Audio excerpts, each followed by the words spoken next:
Hi అండి. Welcome to my channel. మీరందరూ బాగున్నారా అండి? నేనైతే చాలా బాగున్నాను. మీరందరూ కూడా బాగుండాలని మనస్ఫూర్తిగా కోరుకుంటున్నానండి. ఈరోజు నేనొచ్చేసి మిల్క్ మేడ్ ఇంట్లోనే ఎంతో సింపుల్‌గా ఎలా ప్రిపేర్ చేయాలో చూపిస్తానండి. నేను చెప్పిన ఈ కొలతలతో మీరు మిల్క్ మేడ్ చేస్తే చాలా అంటే చాలా పర్ఫెక్ట్‌గా వస్తది. మరి ఎలా చేయాలేంటో ప్రాసెస్‌లోకైతే వెళ్ళిపోదామండి. ముందుగా స్టవ్ వెలిగించుకుని ఏదైనా కడాయి గానీ, ప్యాన్ గానీ ఏదైనా పెట్టుకోవాలనమాట. ఇలా పెట్టుకున్న తర్వాత ఇప్పుడు ఇందులోకి మనము చిక్కటి పాలైతే తీసుకోవాలనమాట అండి. నేనొచ్చేసి ఒక 3 గ్లాసుల వరకు పాలైతే తీసుకున్నాను. మీకు కొలతల్లో చెప్పాలంటే 3/4 లీటర్ వరకు పాలైతే తీసుకున్నానండి. పాలనేవి నేను గేదె పాలే తీసుకున్నారు. మీరు కావాలనుకుంటే బయట కొన్న ప్యాకెట్ పాలైనా తీసుకోవచ్చనమాట అండి. చూసారు కదా! ఇలా 3 గ్లాసుల వరకు పాలైతే వేసుకున్న తర్వాత ఈ పాలన్నీ కూడా ఒక పొంగొచ్చే వరకు పెద్ద మంట మీద మరిగించుకోవాలనమాట అండి. పాలు మరుగుతున్నాయి కదా అని అలా వదిలేయకుండా మధ్య మధ్యలో ఇలా కలుపుకుంటూ ఉండాలి. మనకి మేగడనేది కట్టకుండా ఇలా కలుపుకుంటూ ఉంటే మనకి స్టెక్చర్ అనేది అచ్చం బయట కన్నా మిల్క్ మేడ్ లాగే వస్తదనమాట అండి. చూసారు కదా! ఈ విధంగా ఇలా కలుపుకుంటూ మంచిగా పొంగైతే రానివ్వాలనమాట అండి. పాలన్నీ కూడా చక్కగా పొంగాయి కదండీ! ఈ విధంగా బాగా మరిగిన తర్వాత ఇప్పుడు ఇందులోకి మనము పంచదార అయితే వేసుకోవాలండి. పంచదార వచ్చేసి మనం ఏ గ్లాస్‌తో అయితే పాలు తీసుకున్నామో సేమ్ అదే గ్లాస్‌తో ఒక 3/4 గ్లాస్ వరకు పంచదార అయితే వేసుకోవాలండి. ఇలా వేసుకుంటే మనకి తీపనేది కరెక్ట్‌గా సరిపోతదనమాట. మనం తీసుకున్న 3 గ్లాసుల పాలకి ఇలాగ కాస్త ఎల్తుగా పంచదార వేసుకుంటే సరిపోతదనమాట అండి. కరెక్ట్‌గా ఉంటదనమాట అండి తీపి కూడాని. చూసారు కదా! ఈ విధంగా మనం పంచదార వేసుకున్న తర్వాత కలుపుకుంటూనే ఉండాలి. మంట అనేది హై ఫ్లేమ్‌లో కాకుండా మీడియం ఫ్లేమ్‌లో పెట్టుకొని మంచిగా కలుపుకుంటూ ఈ పాలన్నీ కూడా కాస్త దగ్గర పడనివ్వాలనమాట అండి. మీరు తీసుకునే పాలు చిక్కటి పాలైతే మీకు కొంచెం తక్కువ టైంలోనే అయిపోతాయన్నమాట. మీరు తీసుకున్న పాలనేవి కొంచెం పల్చగా ఉన్నాయనుకుంటే కనుక కాస్త టైం అయితే పడతదనమాట అండి.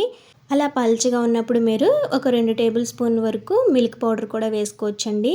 చూసారు కదా! పాలన్నీ కూడా మనకి దగ్గర పడటం స్టార్ట్ అయ్యాయి కదా! ఈ విధంగా ఇలా చిక్కబడుతూ ఉండాలనమాట అండి. పాలనేవి ఈ విధంగా చిక్కబడిన తర్వాత ఇప్పుడు మనము స్టవ్ అయితే ఆఫ్ చేసేసుకోవాలన్నమాట అండి. స్టవ్ అయితే ఆఫ్ చేసేసుకున్న తర్వాత ఇప్పుడు ఇందులోకి మనము ఒక పావు టేబుల్ స్పూన్ వరకు బేకింగ్ సోడా అయితే వేసుకోవాలండి. ఇలా బేకింగ్ సోడా వేయడం వల్ల మనకి మిల్క్ మేడ్ అనేది చాలా బాగుంటుందన్నమాట.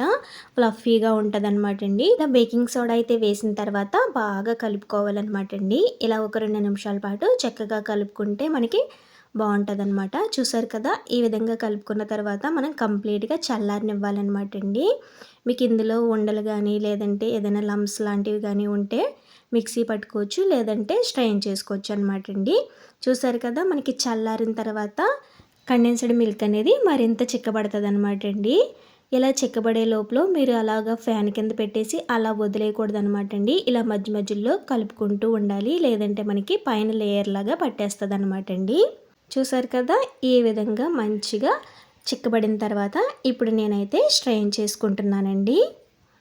ఇలా స్ట్రెయిన్ చేసుకోవడం వల్ల మనకి మిల్క్ మేడ్ అనేది చాలా అంటే చాలా బాగుంటుందన్నమాట. మనకి అచ్చం బయట కొన్న మిల్క్ మేడ్ లాగే ఉంటుందన్నమాట అండి. ఇలా వడబోసేసుకున్న తర్వాత గరిటెతో ఈ విధంగా బాగా కలుపుకుంటే మనకి ఈ విధంగా కిందకైతే వచ్చేస్తదన్నమాట అండి.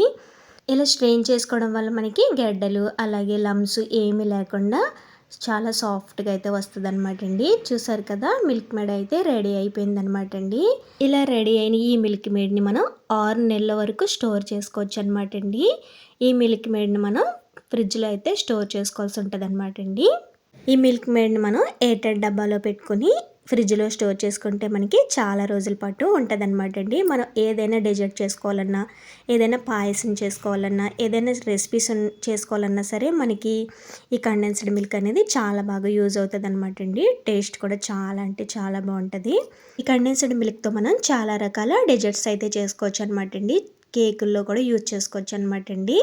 చూసారు కదా! మనకి ఇలా మిల్క్ మేడ్ అయితే రెడీ అయిపోయింది కదా! ఇలా రెడీ అయిపోయిన ఈ మిల్క్ మేడ్‌ని ఏదైనా ఒక గాజు కంటైనర్‌లో స్టోర్ చేసుకొని ఫ్రిడ్జ్‌లో పెట్టుకుంటే చాలా కాలం పాటు చాలా బాగుంటది. చాలా రకాల డెజర్ట్స్ అయితే చేసుకోవచ్చనమాట అండి. మరి మీకెలా అనిపించిందో డెఫినెట్‌లీ కామెంట్‌లో అయితే చెప్పండి. సరేనా అండి? Bye bye.